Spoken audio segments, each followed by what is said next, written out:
Welcome to Exchange Yourself podcast. If you want to learn more about Erasmus Plus opportunities for youth, you're in the right place. Do you want to visit new places but think you won't be able to navigate in a new country? Do you want to learn about other countries but you're scared of meeting new people? Are you worried that you won't be able to speak English well? With our experiences and stories, we'll show you that you can do it. So, hello and welcome to our Exchange Yourself podcast. My name is Jonas and I'm here with two beautiful ladies, Mihaela and Emma. So, today our topic is how can I navigate a new environment during an Erasmus Plus exchange? I'm here as a moderator and I'll be asking questions about navigating Erasmus Plus because my guests have a lot of experience and knowledge to share with you. And before we get into our questions, can you tell us a little story about your first experience navigating Erasmus? Honestly, before applying, I only knew Erasmus existed, but I didn't know anything further. And I thought that it was hard to get in, or maybe that you need specific skills to get in. So I didn't really think much of it, but my friend told me his story and convinced me that it's actually a fun experience. So because I was scared to go, I was scared of meeting new people, I was scared of traveling alone. I didn't know if I would be able to fit in, but he explained everything really nicely to me. So it sounded like a fun experience now and sounded like something easy to do. So I needed this little push for me to apply. So hopefully we can be this little push for you. Okay, but some people like don't have that friend that was in Erasmus before. So how can they like prepare before the project? Yeah, well, there are many Facebook groups that interested participants can join, and also if they have already applied to a project, they can ask more experienced participants or maybe their team leader, because since the team leader is usually someone that has more experience in this kind of projects, and also hopefully our podcast will help you with this. Okay, so a lot of people like feel scared when they travel alone. So how did you feel on your first day abroad? Like it was scared or excited? Honestly, it was a mix of both. I felt scared at first. I was scared that, as I mentioned before, I was scared that it will be hard for me to fit in. But when I met the other people, this fear turned easily into excitement because I just realized that everyone is in a similar position as me and that. They also don't know the people that are there, so they are also here to meet new people, to have new experiences. So I would say yes, at first I was scared, but then I was very excited. Okay. So Emma, I heard that like many projects take place in small villages far from the airport. So did you have like any challenges finding a way to your accommodation? Yes, definitely. Since many Erasmus projects take place in small towns or even villages, and they're often far away from big cities and airports. So it's not like you can just take one flight and you're there. You have to take buses, trains, and sometimes even more. And if the schedule doesn't match your arrival time, it can get a bit confusing. In one project, I had to wait a few hours for buses. So yes, and figuring it out in a foreign country can be tricky, but in the end, I think you'll manage. Okay. Michael, did you have like any problems like traveling to the accommodation? Yeah, honestly, it depends on the project. I've been to projects that are closer to me, so like I had organized transport to there, so it was really easy. I just hopped on the bus and I was there. But I have had more difficult projects to get to. For example, projects that are more far away from my hometown. So, for example, in one project, our flight got cancelled, so we had to fastly think of new ways to get to the accommodation since the project was short, but I would say it was a bit stressful in the moment, but we were a team, so we worked it out. It may be stressful in some moments, but there is always a solution, and you will get to the place. Okay. So, Emma, you often have to buy a lot of tickets. Like, did you pay for them by yourself? At first, yes, so we buy the plane tickets, bus tickets, train tickets ourselves.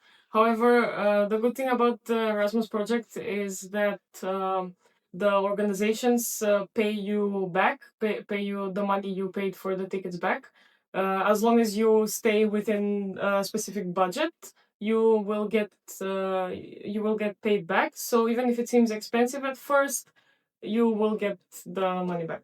Okay. Like Erasmus is like kind of unique experience. So, Michaela, like, what's something you wish someone had told you before your first project? Honestly, the thing that I needed to hear the most on my first project was that it's okay to feel lost, because I felt like I didn't know what was happening. I didn't know how to go up to people. I didn't know what to do. But after some time and after meeting some more experienced people, I realized that um, especially for the people that it is their first project, they're in the literal same position as me. They're all lost. It's okay to be lost at first, because after some time you'll figure it out, and you will see how it works, and it will be a really fun experience. Okay. So, Emma, like on Erasmus, there are many culture participating. So, were there like any culture differences that make like socializing harder for you? Definitely yes. One of the biggest challenges was realizing that there are many different cultures, and everyone from every different culture socializes differently. For example, in some cultures, people are more outgoing and more talkative, while in others, they can be more reserved and quiet at first. I had to learn to be patient and not take it personally when people from different cultures don't socialize at first. However, it in the end, it's a great thing to experience meeting people from different cultures. And Michael, from the other side, like, did you notice like any culture or social similarities? Yes, I mean, I expected to have cultural similarities, especially with countries that are neighboring to my country. But the thing that surprised me is that I always find cultural similarities even with countries that are very far away from my country. So it's very interesting to me that we can be so far apart and we can still find things that are similar about our cultures. And I feel like this is very a very unique experience that you can get through Erasmus. Okay, and Emma, some country has like political tensions with other countries. So, did you get along with people from from these countries? Yes, it was totally fine, even though my country has political tensions with other country, obviously, with other countries. I noticed that many young people don't bring that kind of environment into an Erasmus project.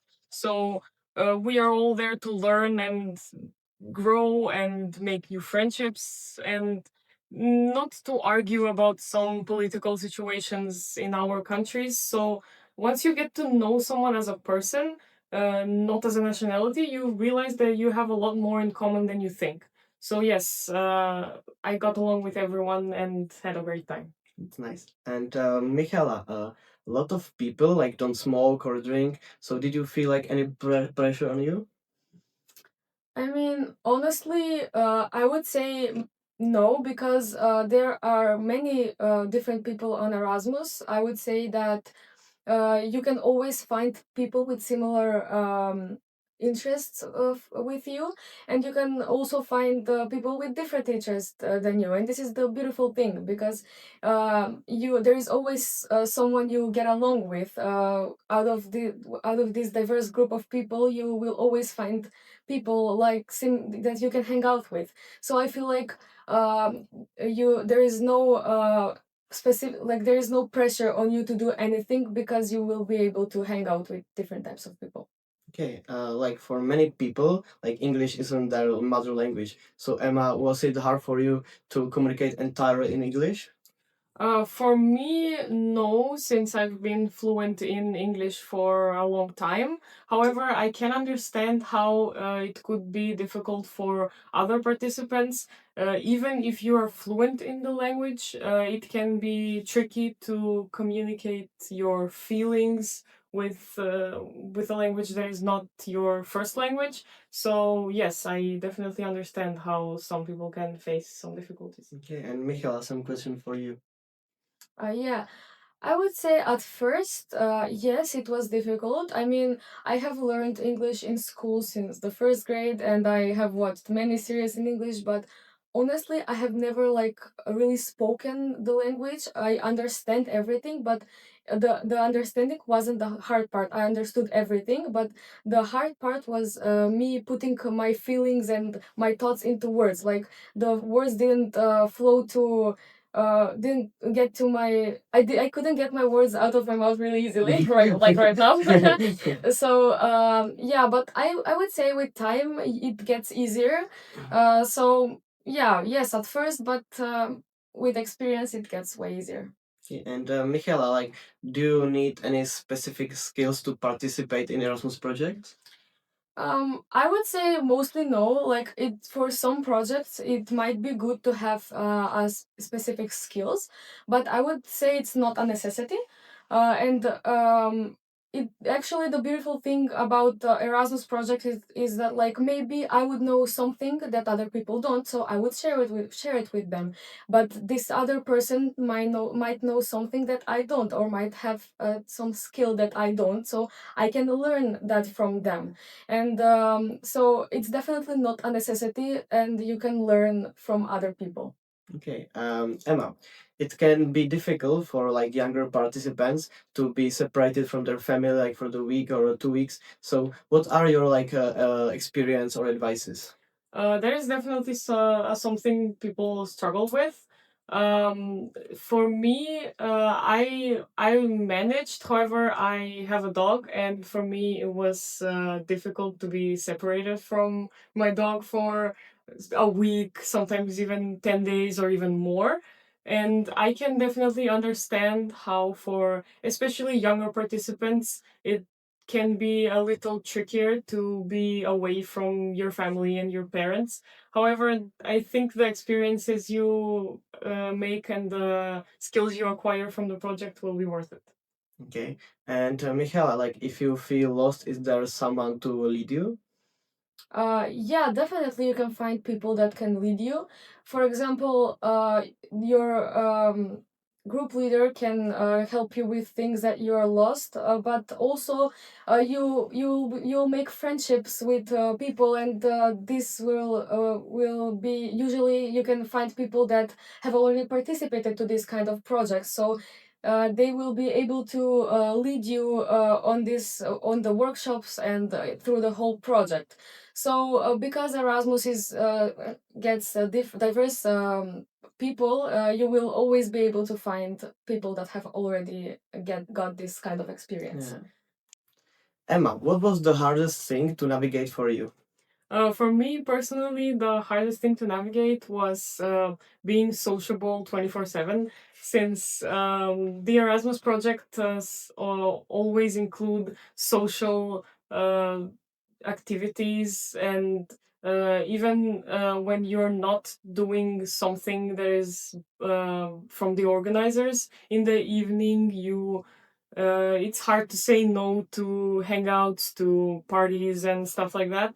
And even in your room, you usually share a room with people from other countries, so it was kind of difficult for me at first to manage be not having at least a little bit of time alone. However, it is worth it in the end, since you will create beautiful friendships. Okay, and Michaela, some question for you.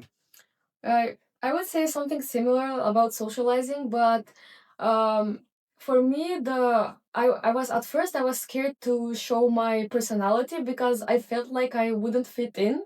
I was scared because not only that I didn't know these people, they were from different backgrounds, different cultures. So I felt like, what if they think I'm weird? I don't know. I didn't feel comfortable sharing what I thought in every scenario, but then I realized that it's okay, and it's okay to talk to people, and nobody will judge you. So yeah, that's the thing that was most challenging for me. Okay. And Emma, would you say that overcoming the challenges is worth it for the experience? Definitely yes, since every challenge teaches you something and it helps you grow as a person. You might feel nervous before the trip or frustrated if something goes wrong, but even when things don't go smoothly, you grow so much and you become more independent and more open minded, and you meet people who change your perspectives. And in the end, you always come home with amazing memories. Okay. And Michaela, some question for you. Yes, I would say definitely that it's worth it. And the thing I want to say is that I feel like every person, especially every young person, should experience Erasmus at least once in their lives. And I think that they'll get hooked and want to go again. But yeah, definitely it's worth it because it might you might experience some challenges at first, but you will realize then that that's the fun part. So the fact that you don't know what's gonna happen next, it's what actually makes it fun. So, Michaela, how will look like a normal day on Erasmus? A normal day on Erasmus starts really, not really, but fairly early. So you get up and you have breakfast, of course, and then you have a few workshops, and then you have lunch and a few more workshops. But these workshops are like combined with energizers and things to get the mood going. So it's not just formal learning. It's very fun and it's very communicative. It's you talk with other people, and then after dinner there is always partying and socializing with other people. So I would say the whole day is filled up with many activities and socializing, and yeah, it's really fun. Okay. And like Emma, what would you say like is the biggest difference like between your normal day and a day on Erasmus? There are many differences between my normal day and the day on Erasmus. Since, for example, firstly, on Erasmus, you have to wake up early and go to breakfast usually, and then immediately after breakfast, you have activities. I usually don't wake up early and I stay in bed when I wake up. And then the activities, obviously, and even the evening hangouts. You socialize with people all the time. You have maybe parties and similar things like that. In my regular life, I don't do that every day, and yeah, those are the main differences. Okay, so thank you for your experiences and advices. And in the end, we want to say like navigating a project may sound challenging, but it's all worth it in the end. So we hope this episode showed you that every challenge can be overcome and that you are stronger than you look. So if we could do it, you can do it. Thank you for joining us. Make sure to click follow and subscribe so you don't miss our next episode. And see you on Erasmus. Exchange Yourself project is co-funded by the European Union.